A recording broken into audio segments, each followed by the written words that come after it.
ということでナンバー15ホールカットベアが完成しました。今回ヒグマの皮を使ってみるということで、僕自身初めての皮だったんですけど、このヒグマの皮はかなり厚みがあってすごくねオイル感があります。オイル感といっても僕は2種類あると思ってて、オイルがたっぷり入ってて表面がツヤがなくてちょっとこうなんだろうな、ヌメヌメするような感触がある皮と、オイルは入ってるんだけど表面に光沢感があってツルツルしてる皮。ちょっとこれ僕詳しくないんで分かんないんですけど、オイルの含有量とか入れ方によって違うのかもしれないです。でこのヒグマの皮はオイルがあって柔らかいんですけどツヤがあって、で表面がね結構サラサラしてるような感じです。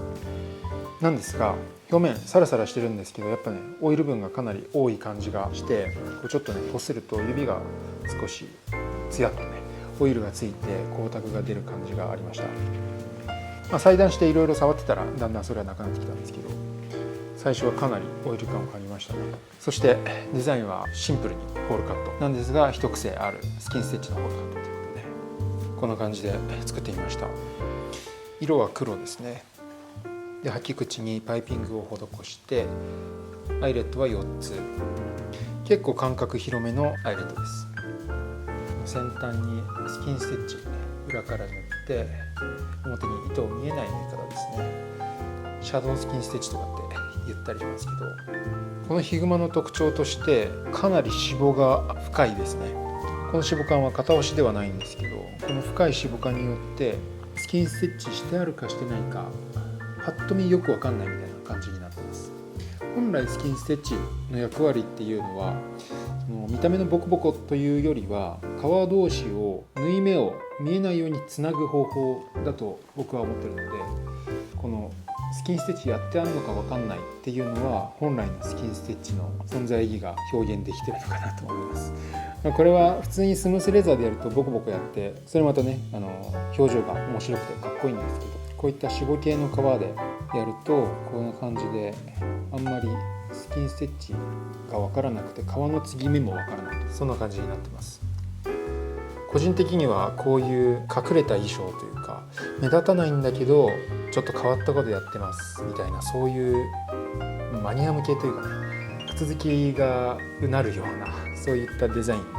衣装が好きなので、今回このシンプルなデザインラインのないホールカットでセンターにスキンステッチを持ってくる、しかも見えない、そんなデザインでやってみました。この革は島田悟製革場という兵庫県にあるタンナーなんですけど、今までも脂肪のオイルカーフを使ったことあります。やっぱりね共通して皮の表情をすごく楽しめて、かつしなやかでコシがあるような皮を作るタンナーなので、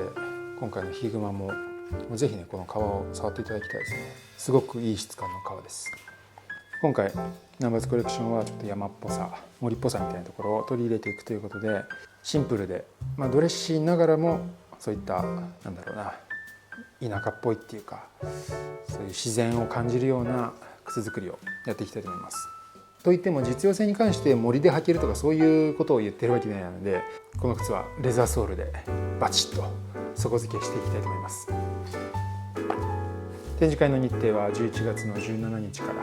20日の4日間、去年8人の靴職人展を行ったギャラリークアドロにて開催します。ナンバーズコレクションの展示とかビスポークサンプルの展示、そして MTO の受注なんかもありますので、ぜひ今後もチェックよろしくお願いします。それではまた。